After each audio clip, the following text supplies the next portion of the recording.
All right, it's 1 after the hour. Let's get started. We have several interesting things about today, so we'll see if we get through on the agenda or not.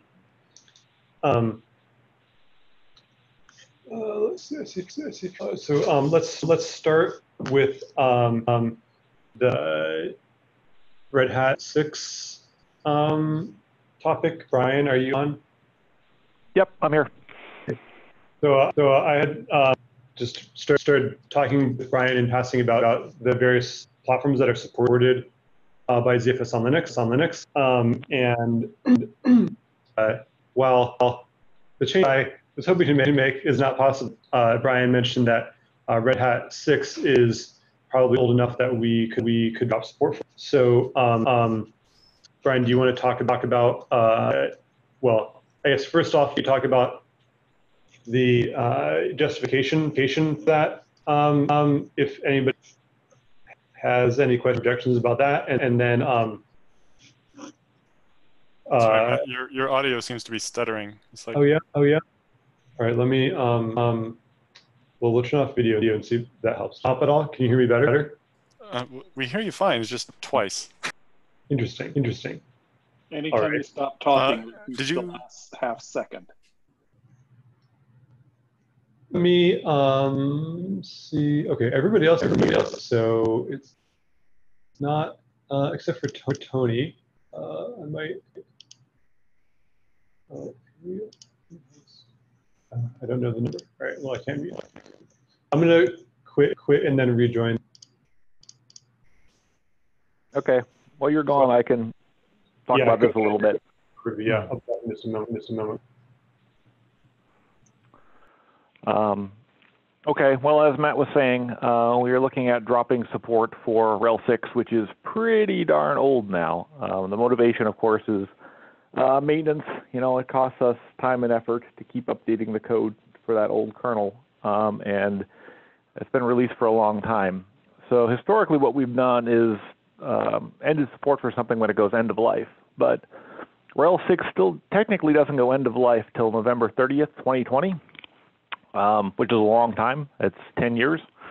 So the question was, are we okay with ending life sooner? And what should the policy be going forward? Should we try to maintain things to like the official end of life days for Red Hat, or should we end support slightly earlier?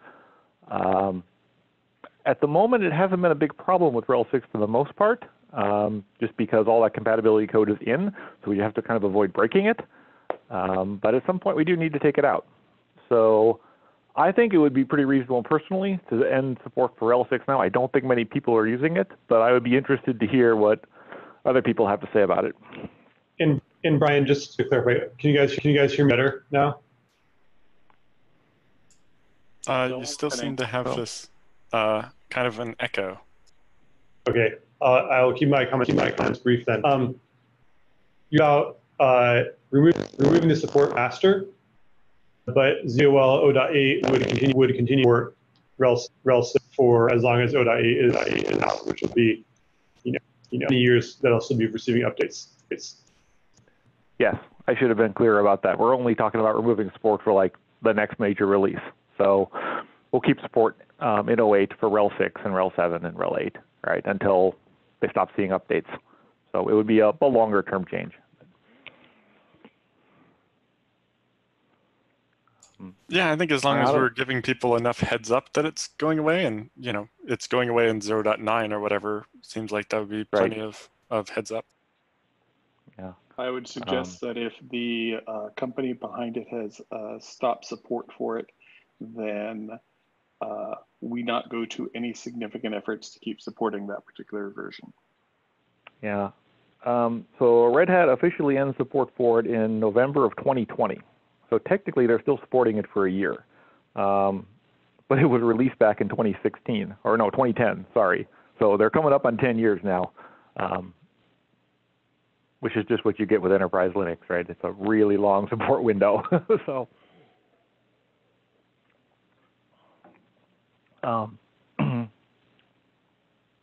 would we want to consider doing the same thing for Red Hat 7? Because technically, that one doesn't end support until 2024. historically, that's kind of what we've tried to do, but there hasn't, been a codified policy on it. Hopefully, most people have migrated long before then. Yeah, I expect what we would want as a policy is just, at least this much warning period before it goes away, which gives people time to get upgraded, and also maybe the announcement means they get a little bit of time to object if there's that many of them that are still using RHEL 7 or whatever. Okay. I will also say that we, at Datto, we have a additional kernel driver for a separate product, and we had to add support for RHEL 5 for one of our customers. So that was I think a year and a half ago. So these things, I don't know, a lot of companies that set up these systems that kind of like they work, they never really want to update them again. So, it might be a bit optimistic to assume that they should have upgraded a long time ago. But as long as 0.8 is still going to work for them, we're not pulling the rug out from under them. So. Right. Okay, well then I guess where would be the right place to notify people? The mailing list, or the website, or that it won't be supported in the next release? People read the release notes on the GitHub thing, or does that come through in the package manager when you install stuff too? Or? Yeah, oh, I see. For the current 08 releases, included in the release notes saying that this will be the last release to support that. Right. I've noticed that sort of pattern in other things like that before, I think. That makes sense. That definitely seems like a good place to put it. Probably the answer is all of the above. Definitely putting in the release notes for each version saying, hey, if you're still running RHEL 6, be aware that 0.9 is not going to work for you.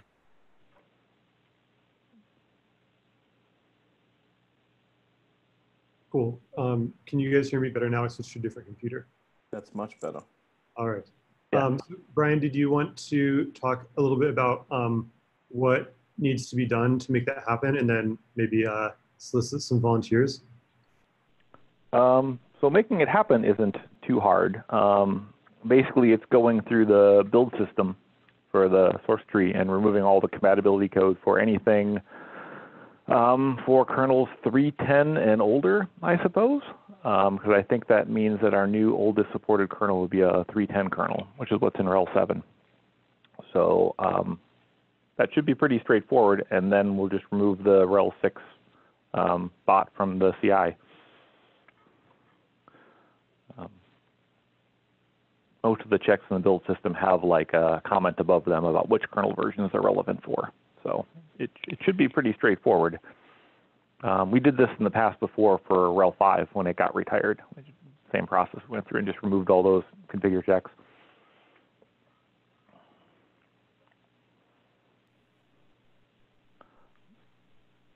So I don't think it would be very hard to do. Would anyone object to it going away in master sooner rather than later, or should we still, wait a few months? I would the opposite of reject. Of object. I would encourage it to go away in master sooner rather than later. Okay. Yeah, I would definitely say sooner rather than later, so that we have time to deal with the fallout before. Yeah. And folks have plenty of notice. People who are on the bleeding edge will find out right away, and then they can update or complain. They have many, many months to update or complain before the next major release that actually drops support. Okay. Then it sounds like I should get a pull request open eventually that makes people aware that this is going to happen, and then we'll get it into the 08 release notes on the next release that we plan for it to go away. Cool. Ready to move on to the next topic then? So the next one, Andrew Walker, are you here? You brought up on the mailing list Xattr cross-platform compatibility, and I think there was some discussion about what the problem was between ZoL and other platforms, and some potential solutions there. Could you kind of summarize where? Yeah. Can you hear me okay? Yep. Yep. All right. So big picture, I work primarily with services at IX Systems, and with the SMB protocol, you can end up, clients can write Xattrs, or they can write alternate data streams. In Solaris kernel SMB implementation, it looks like alternate data streams get written with, as Xattrs with a Sun WSMB prefix. On FreeBSD and Linux and Samba, Xattrs get written as Xattrs, and depending on configuration, alternate data streams may also get written as Xattrs with a DOSstream dot prefix in front of it. These are all written as, they're written in the user namespace in FreeBSD and Linux. The user namespace, though, is implemented slightly differently in ZFS on Linux and on FreeBSD. In ZFS on Linux, it appears like there's a user dot prefix in front of user namespace Xattrs.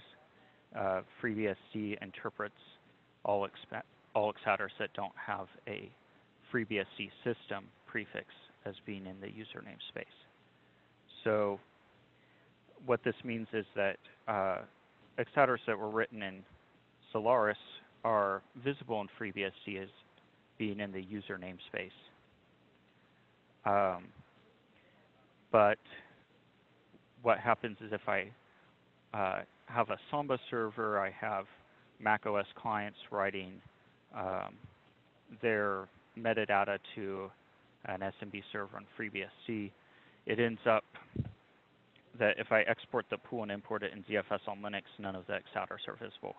The metadata just disappears, and users lose their color tags because only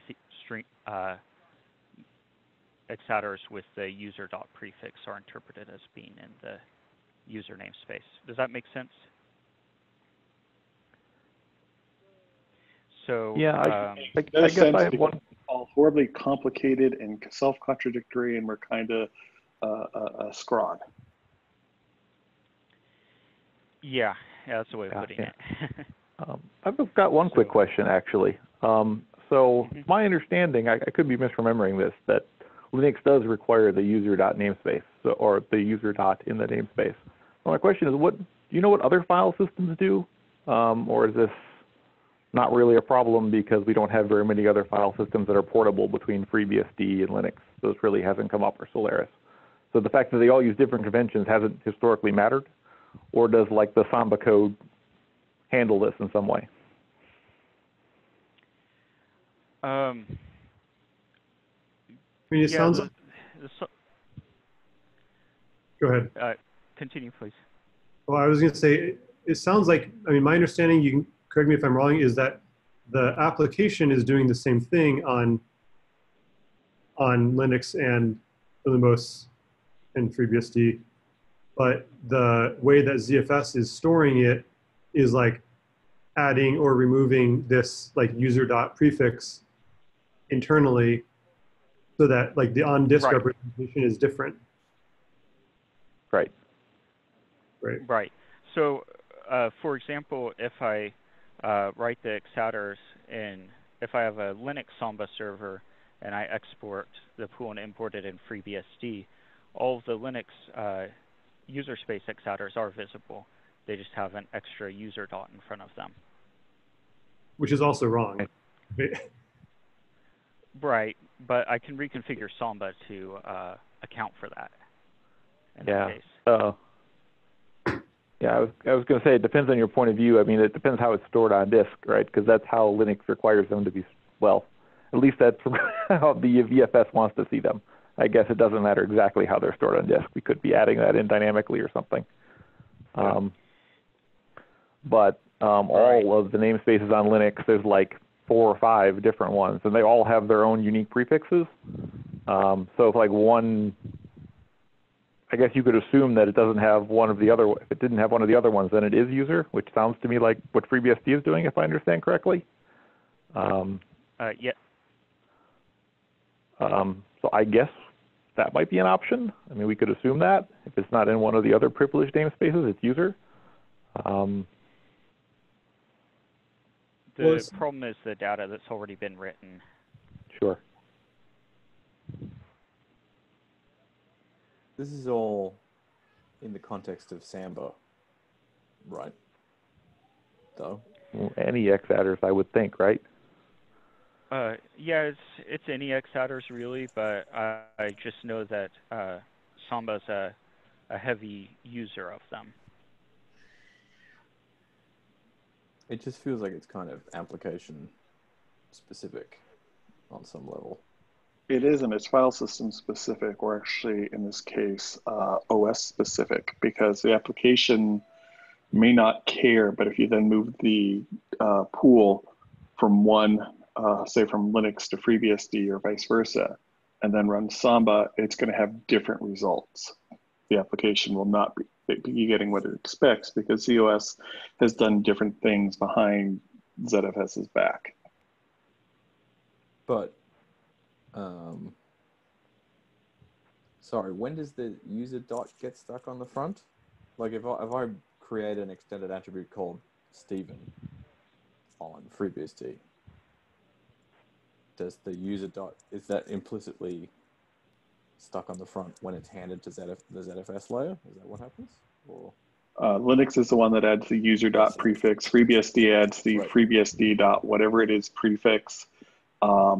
As I typed over there, Mac OS doesn't add anything, but something that begins with system dot is a protected Xattr. And Solaris uses the SMB dash, what is it, WS prefix for user for data streams. And yeah. But that's the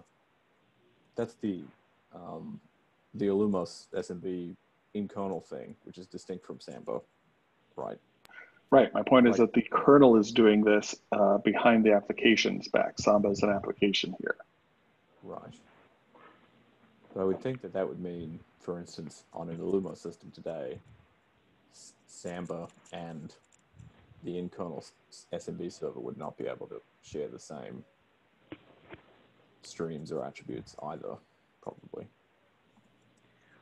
Well, anything that doesn't have the system, FreeBSD system in front of it will be interpreted as user namespace. So as long as you reconfigure streams Xattr and Samba to use the Solaris prefix instead of the default Samba DOS stream one, then it should be visible.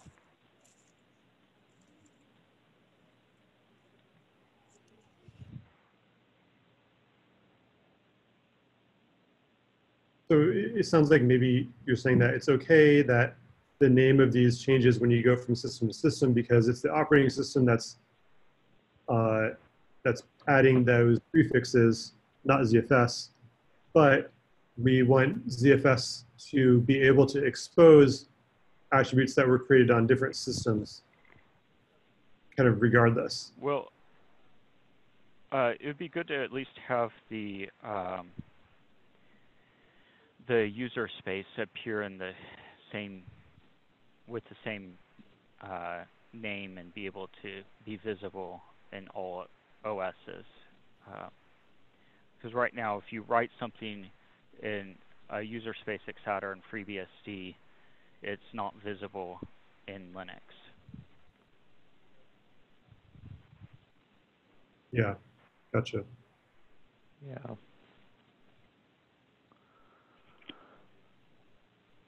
So did you have a specific proposal for how we could address this? Not in particular. I was thinking it'd probably be good to have, I don't know, a ZFS dataset property that we can look at and see what the on-disk format is so that we can, I like Ceph's answer. So that the idea of a feature at flag least know. indicating that before or after, if that feature flag is present, then the OS should do a specific thing for known sets of Xattr classes. That is also occurred to me and kind of makes sense. I'm not sure how it would work out in practice, but it's worth discussing. Yeah, that was the other idea, was having a feature flag. But feature flags assume they could be enabled, could be updated. But how to update this without traversing through all the tree, rather than some shim code will do it on fly, on with attempts. Well, I think there's kind of two possible solutions. One solution would be like new stuff is written in some new format and all the systems write it the same new way, and those pools or file systems are portable, and but maybe existing stuff still continues to be busted the same way it is already. Then you could optionally take it one step further and say, and existing file systems will, the code will be updated to be able to access them in some way. I mean, in my opinion, like having stuff just disappear seems like a bad idea. So being able to update the code so that you can at least access those, even if we had different names, would be really nice. But yeah, I mean, ideally we would kind of be able to move forward with something that doesn't switch the names around. But I think, like, as far as the next steps for this project, I think somebody needs to put together a proposal of what exactly that would look like, and what would happen in these various scenarios, and whoever does that can decide which of those features are most important to them. We have some storage companies that ship products based variously on some of the SMB server stuff too. So I think I'll try and make sure that they read and participate in such a thread if we're going to do that on the mailing list. Yeah, that makes sense. To Steph's point about fixing the tags, would the kind of errata system that ZoL came up with work for that? That's really more for detecting things, and it's more for just telling you, like, hey, like ZFS noticed that something here is not the way it's supposed to be, but it isn't really designed to be able to comprehensively go and find all of the things that are not the way they should be. Right.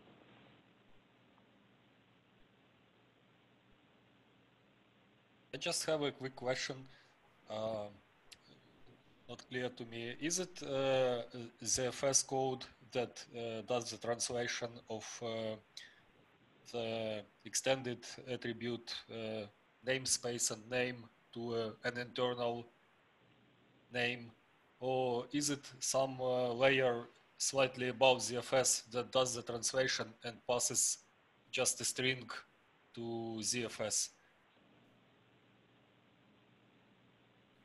In other words, is this really incompatibility between different implementations, different flavors of ZFS on different platforms, or is it really an incompatibility between different kernels, different operating systems?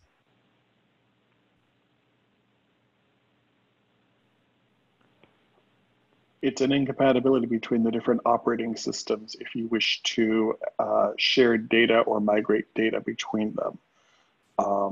That's the big issue. Everyone has been doing their own implementations for a lot of this stuff for so long. We're now trying to get everyone to talk together, and we are discovering things like, oh yeah, when we created Xattrs, we just put this prefix on some of them, but not others.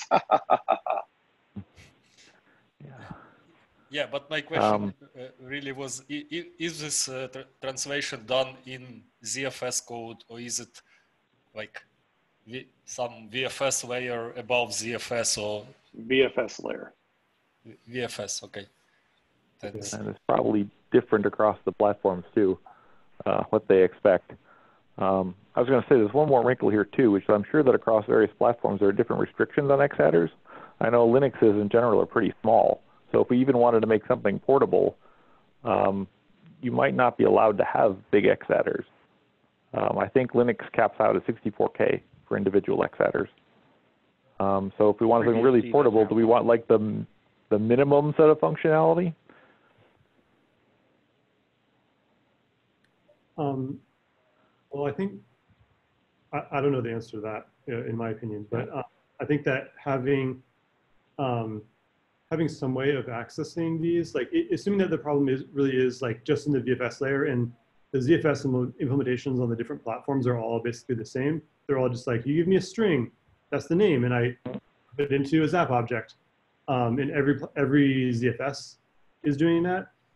Then it does kind of seem like it would be reasonable to punt on the problem of like different operating systems hand us different strings, and say that like when you move your pool from one operating system to another, ZFS like things might show up with different names, but we should still try to make it so that everything shows up somehow. Does that make sense?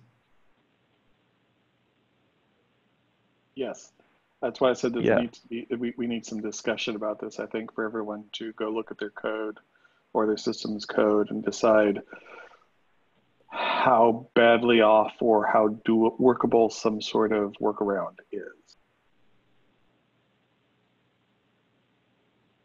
The big question is, what do we actually want? I think what we really want is for the same set of Xattrs to show up the same way, if at all possible, on multiple platforms, so I can take a pool or do a send of a pool from, say, FreeBSD to Linux and have things continue to show up, have all the data be visible. And with that as a specific goal, then trying to decide the limitations and possible solutions is the next step.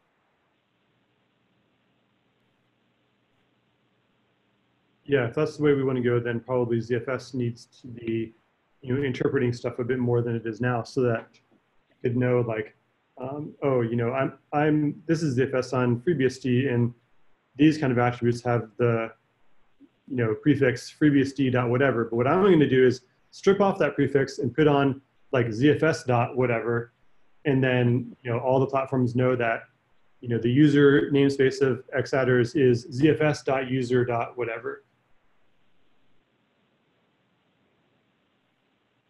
Or the VFS hooks can query ZFS to see what date, what standard it should be using, and then do its translations. That's what I was thinking. Yeah, that's a little more complicated on Linux. We don't have control over the VFS code. We've only got control over the file system code. So we kind of have to conform to whatever the VFS expects. So we have limited flexibility there. And same for ZFS on Mac OS. Yeah. One quick idea is to tag each Xattr name with a platform name. Basically, like this Xattr name was produced on Linux, this was produced on FreeBSD, and hopefully there will be some magic code to take that information into account and to do some additional translation. But maybe this could be, maybe this will not be possible anyway, because the layers above will still do their own translation, and it's hard to fit all that into a working system. How big can these streams be on a Windows box, like a real one? It depends on file system type. On Windows, REFS is limited to 128K.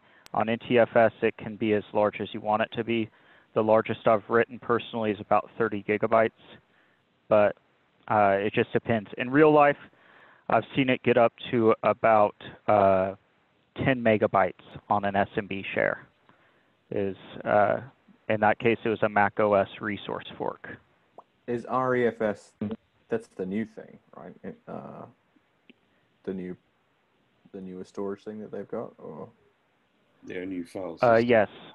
And that's presumably then, is that, like, is NTFS then on the long path to being sunset? Or, like, basically, I guess, is 128K what the Windows world will eventually expect to be the maximum one day, or? I think it's also I don't know. That 128K is the limit on Xattrs, but the alternate data streams don't really have a limit. And Windows use those quite a lot as well. And that's where you can have a whole copy of your binary again. And are the alternate data streams limited on REFS to 128K, or are those? No, there's no limit. There's basically another version of the same file. And that's where they usually hide the viruses and so on. We want to be compatible there, right? Well, I mean, if that's what the applications expect, I mean. FreeBSD doesn't have a limit on Xattr sizes, and we already have Samba shares with up to 10 megabytes I've seen written. Right, I'm pretty sure. In alternate data streams. I'm pretty sure Illumos is fairly flexible in that area too. Like, so, I mean, I did the alternate data streams as just prepending a string to an Xattr, but so what does Linux do with alternate data streams if it has a really tiny limit? My understanding of Linux is there is no analog to alternate data streams. There are no interfaces for that. I could be mistaken, but I haven't found them in my travels. So what we did on the Linux side was a little bit different. We just took our Xattr interfaces, which are different, and then mapped them into that alternate data streams concept. It seemed like a good idea at the time, so you could get access to them on other platforms, but clearly there were complications. But yeah, we don't support alternate data streams. Okay. So I'd be curious again what Samba does on Linux for these things then. I mean, you enable extra files. In that case,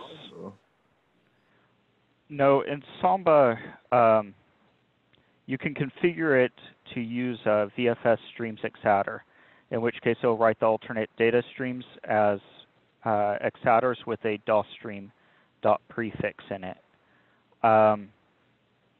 And what happens is, if you also enable VFS, usually the place where you have to worry about large Xattrs is Mac OS clients with resource forks.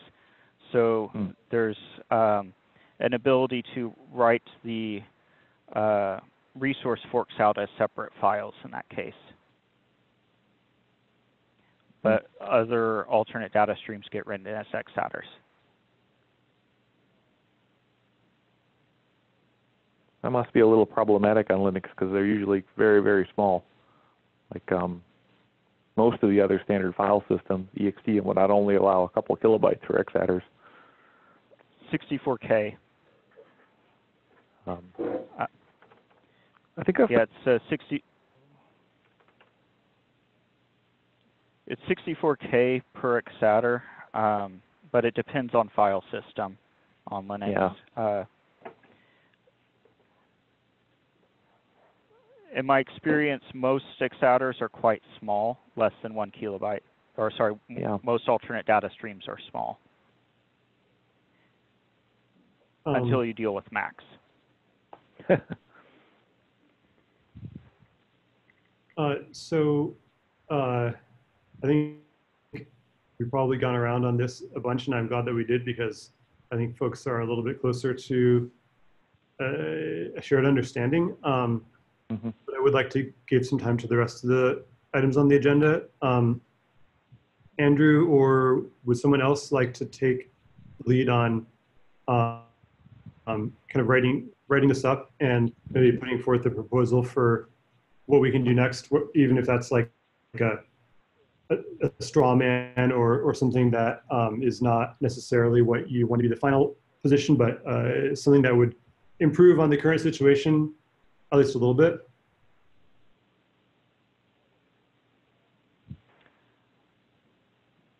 Yeah, I'm happy. This is Andrew. I'm happy to at least start right up if I'll talk to Alexander at IX and some of the others and figure out the best way to go about this. Cool. Thanks, Andrew.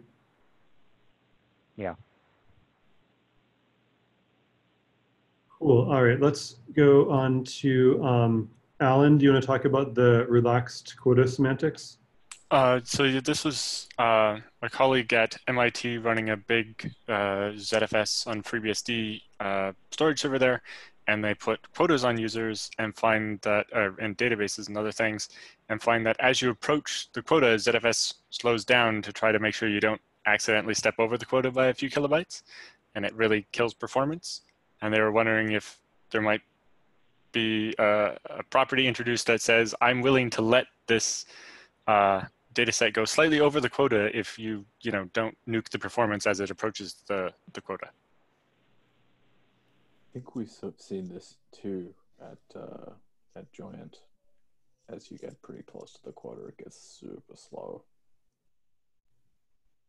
Yeah, I think basically it wants to not let you overrun the quota, right? The soft landing, right? There you go. Yeah, exactly. Yeah, I think that would make a lot of sense to do that. We have to look at exactly, what layers and how we want to do it. But yeah, I think that would definitely be worth investigating. Yeah, just conceptually in my mind, I had, quota policy equals strict or loose or something like that. And it would let you have the option to keep the current behavior of making sure you never go over that quota, or the new less strict behavior of, if you're over the quota, you can't do any more writes, but we might let a little bit more data be in flight to avoid slowing to a crawl. Yeah, something like that. That's all I had. I just wanted to get other people's feedback on that idea. Doesn't the same thing happen when you get close to full anyway? Yeah, file system, I think so. Yeah.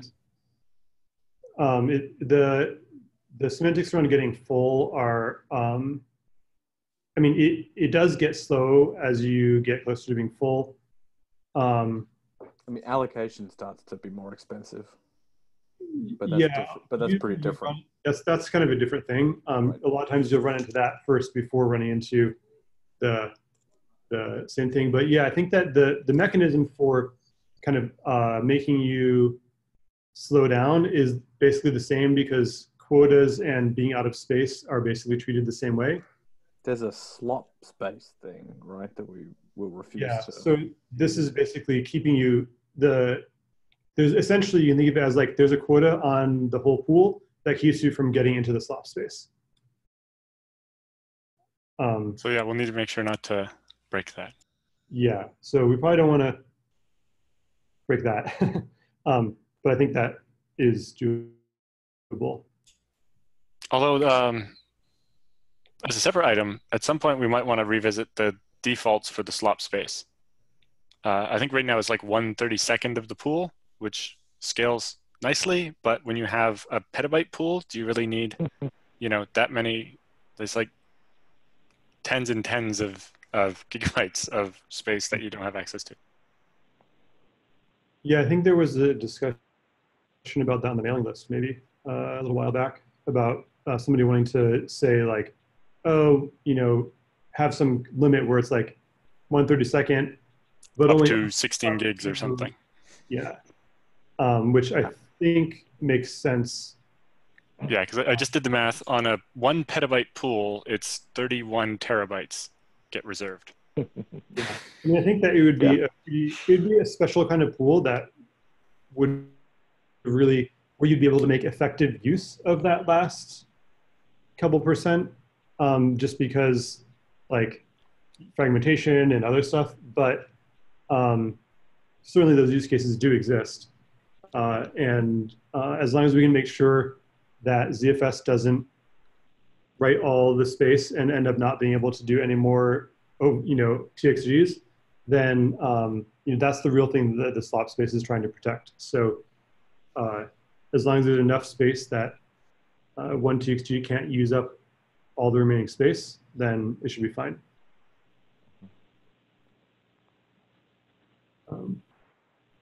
Which hopefully is what I said on the mailing list a year ago or whenever that was. Cool. So, Alan, did you have anything else on the? Okay. So the next topic was zpool replace of a log. vdev, Andre had a question about that. Yes. Basically, this comes from a report from a user, and for some reason they had to replace a log device, and instead of removing an old device, and which was still operational, and adding a new device, they executed zpool replace command, and noticed that it took a very long time. In the end, zpool status reported that like 0 bytes was recovered, but many dozens of gigabytes were scanned, and they wondered like if ZFS can do better here. To be honest, I haven't researched this much, but my impression is that there is no like special logic to determine what kind of device is being replaced. So it's always the same code, and basically the default behavior is to scan the whole pool. Because that, like, if it were a data device, it potentially could have data from any TXG, so that makes sense. But for a log device, which has like only some, like, let's say in-flight data or some very recent data, it really doesn't make sense. But it seems that the same thing still happens. So I was wondering if there is anything smart that we can do here, or if we could just basically maybe prohibit replace command for anything but data disks, and force users to use remove and add. On the other hand, I think like if a user would want to turn a single log device into a mirrored log device, then probably basically the same thing would happen. Yeah. So my understanding, like, I haven't looked at this in detail, but what you described is not surprising to me. The main thing, I think that what you've said all kind of makes sense, except for the fact that log devices can have old data on them. So you can't always. So what you could do is you could say, if you do zpool replace of a log device, try just removing the old one and adding the new one. But the thing is that removing the old one might not actually work, because you can have old log blocks that haven't been replayed yet. So like if you crash and you have stuff in the log, when the pool comes up, it claims all the blocks. So in other words, it marks them all as allocated, all the log blocks as being allocated. And then when you mount the file system, then it plays the log and deletes that ZIL. But if you don't actually mount it, then those blocks will remain allocated on the ZIL, on the log device, indefinitely. Yeah, that's a very good point. I didn't think about this. I didn't think of the possibility that there could be a log from a file system that was abruptly unmounted and never mounted again, and it was a long time ago. Yeah. So and this kind of thing might be even more common in the future because of like encryption, where you might need different keys, different file systems, and you can't mount it. and play the logs until you have the key. So you might open the pool, and then whoever owns that file system doesn't come around until next week to enter their key or whatever. Mm-hmm. So we do need to retain the ability to do the scrub based replace or attach. But what you could do is you could improve the performance of that by saying well, it's a log device, so we know that it's only log stuff that's on there. So just go look at all the logs rather than looking at every block of the whole pool. And by looking at all the all the blocks of all the logs, that should be enough to, resliver everything that could be on that device. Yeah, that's probably a much better approach. Yeah,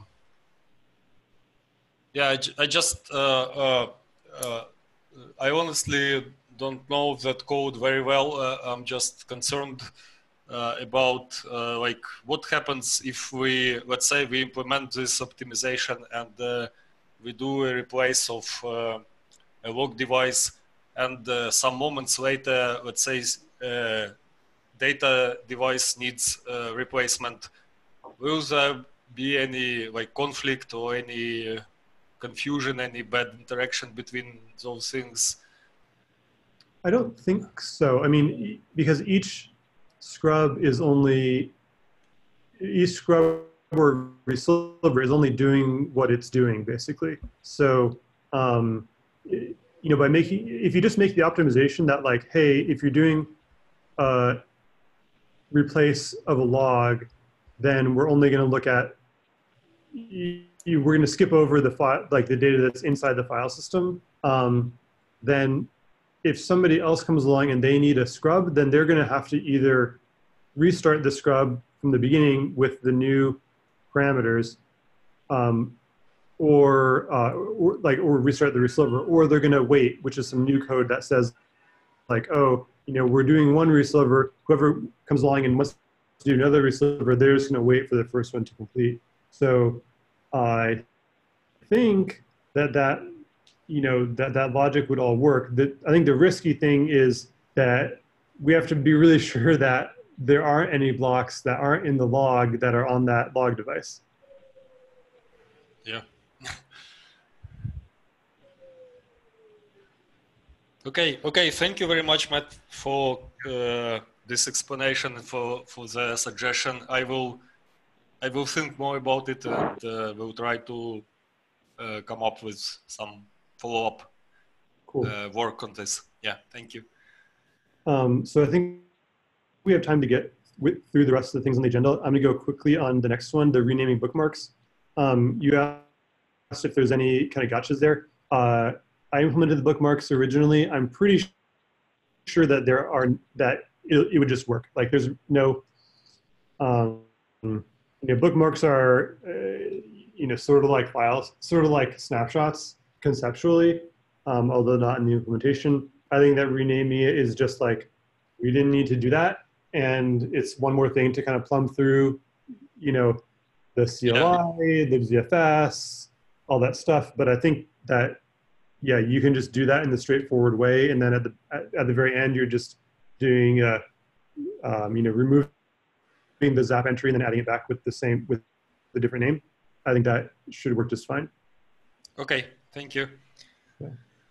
And then Josh, go ahead with your announcement about dedup. Yeah, so just some quick background. Panzera has been using ZFS since the days before the lawsuit between NetApp and Sun. And they definitely tried to stay under the radar while that was in process. And it resulted in some divergence between Panzera's ZFS and ZFS, and then later the OpenZFS project. And we've really been trying to find a path back to convergence. And so I finally got agreement to start open sourcing some of the technology in our ZFS implementation. And I actually had a meeting with one of the co-founders about 2 minutes before this meeting started and finally got his go-ahead. And so I'm not giving him a chance to change his mind because Panzera is, politically, they're an old appliance people and not very open source friendly or aware. And so they're kind of viewing this as a trial run. And we will see how this goes. But we have a fairly self-contained temporal dedup implementation that we're going to put up on GitHub that I think will apply pretty closely to modern OpenZFS. And it's performant and it's usable for online dedup for tier 1 type storage applications. So, not giving them a chance. I didn't even, Andre kind of owns our OpenZFS code here at Panzera, and I didn't even have a chance to talk to him. But I really wanted to get this announced before there was any, any second thoughts. So we're going to open source up on GitHub our dedup code, and it should be something that can be taken into OpenZFS. I'm not sure who will do that integration work, but it should be something that should be fairly easy to integrate into OpenZFS. Awesome. Well, that's wonderful to hear another company participating more actively with their work. 2 questions. One is, you mentioned the effort to integrate it upstream. Is that something that Panzera is planning to take on, or are you looking or hoping that somebody outside of the company would do that? At this point, I don't really have a strong feel for that. I know that I had talked to Alan Jude, and there was some work about the dedup implementation in OpenZFS, and I know, Matt, you had talked about some ideas. Our hope is that this can, we can converge on one dedup. I think it makes everyone's life easier to try and converge back. As Andre will attest, time at a startup is always very difficult to come by. I don't know that anyone here at Panzera is going to commit 100% to making it work. But I would like to think that we would at least be available to help with it. If not work. So, all right. So that's a firm maybe. How about that? So it sounds like it's somewhere in between throwing the code over the wall and actively participating. And to be determined where exactly it falls in there. Which platform does the ZFS dedup stuff run on today? We're FreeBSD based right now, and we're loosely based on like version 21 Sun ZFS. We had a lot of consultants do a lot of things, so we're not really even V21. I believe feature flags was at least an idea that came, out of Panzer's participation in the early days of the OpenZFS project. And then ironically, we never implemented them ourselves or took the implementation at all. So, we've done several forklift upgrades of ZFS, and it ends up being a 1,000,000-line diff, and then oops, it's too risky.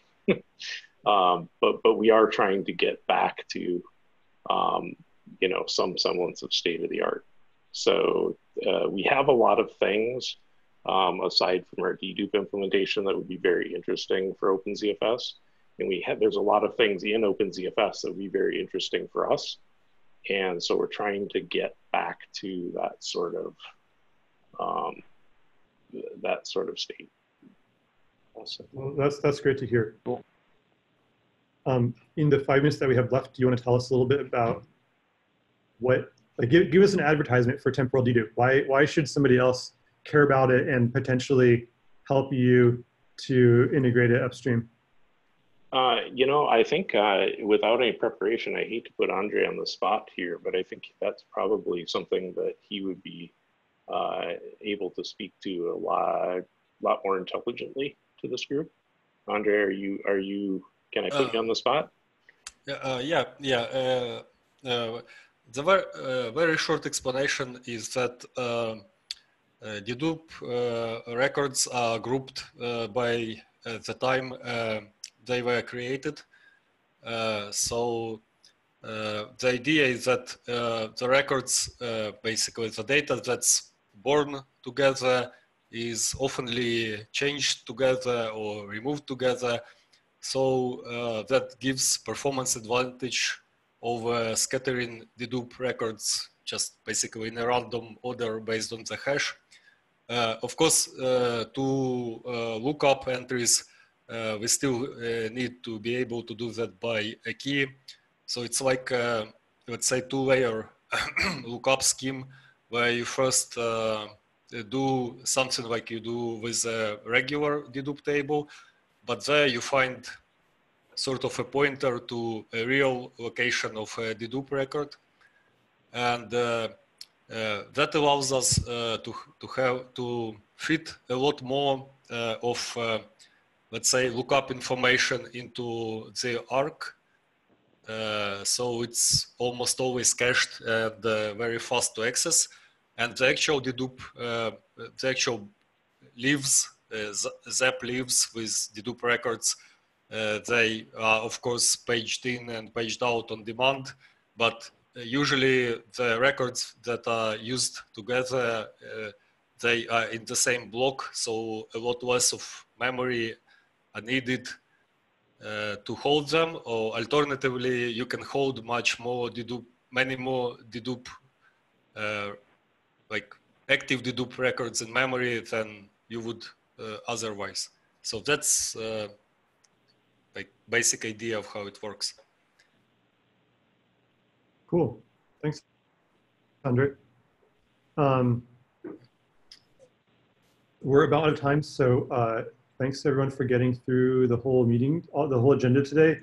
The next meeting will be 4 weeks from now, October 15th, and it'll be at the earlier time, the one that starts 2 hours earlier than this. And I think that's all that we have. The talks for the OpenZFS conference are announced, so take a look at that, and I hope that you can all make it to the conference, which will be November 4th and 5th in San Francisco. So thanks, and we'll see you in 4 weeks. Thank you. Great. Thank you. Bye. Thank you. Bye-bye.